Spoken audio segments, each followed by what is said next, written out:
terkait mengenai kasus dilema etika di sekolah. Untuk yang pertama, bagaimana Ibu dapat mengidentifikasi kasus-kasus yang merupakan dilema etika atau rujukan moral? Selama ini sih saya belum melakukan identifikasi secara khusus, namun selalu mempelajari dan menyimpulkan terhadap kasus yang terjadi.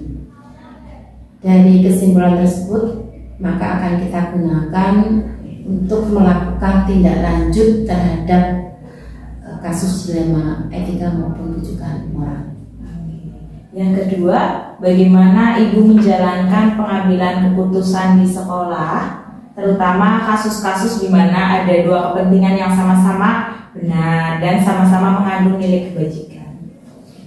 Jika harus diambil keputusan secara cepat, tentunya saya melakukan koordinasi dulu dengan minimal dengan staf ya, agar keputusan yang saya ambil itu tidak hanya menjadi tanggung jawab saya secara personal, tapi menjadi tanggung jawab bersama. Yang ketiga, langkah-langkah atau prosedur yang seperti apa yang bisa Ibu lakukan? Sama, sebenarnya belum ada prosedur baku, tetapi saya selalu mengutamakan musyawarah untuk mencapai mufakat ketika menghadapi kasus-kasus yang menyangkut dilema etika maupun dilema moral, rujukan moral. Lalu hal apa saja yang selama ini Ibu anggap efektif dalam pengambilan keputusan pada kasus-kasus dilema etika? Tadi selain saya gunakan musyawarah mufakat, saya juga selalu sharing dengan orang-orang yang saya anggap kompeten di bidangnya.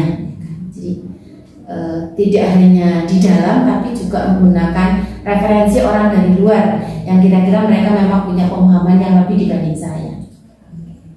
Lalu hal-hal apa saja yang selama ini merupakan tantangan dalam pengambilan keputusan pada kasus-kasus dilema etika?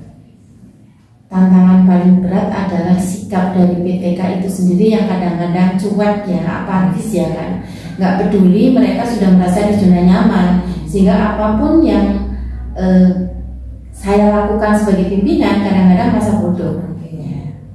Lalu apakah Anda memiliki sebuah jadwal tertentu dalam sebuah penyelesaian kasus dilema etika? Dalam kasus tersebut, apakah Ibu langsung menyelesaikan di tempat atau memiliki jadwal untuk menyelesaikannya, atau bentuk prosedur seperti apa yang pernah Ibu lakukan? Tidak ada jadwal khusus ya tentunya, karena kasusnya pun kan tidak periodik ya kan. Nah, jadi kalau memang harus diselesaikan segera, kita lakukan koordinasi musyawarah mufakat. Kalau umpamanya bisa ditunda, ya berarti kita tidak langsung diselesaikan hari itu juga.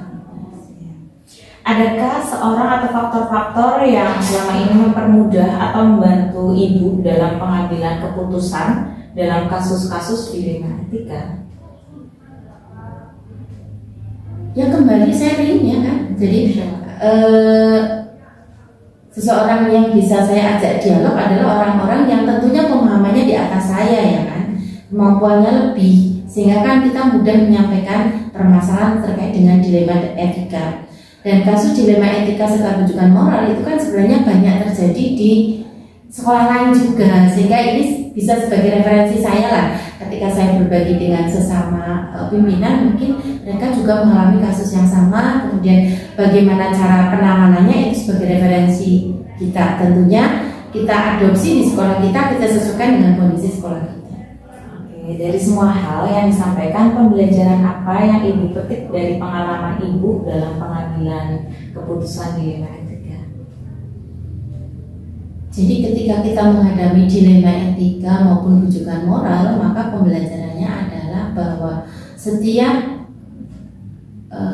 personal ya kan, setiap orang itu harus punya skala prioritas ya kan.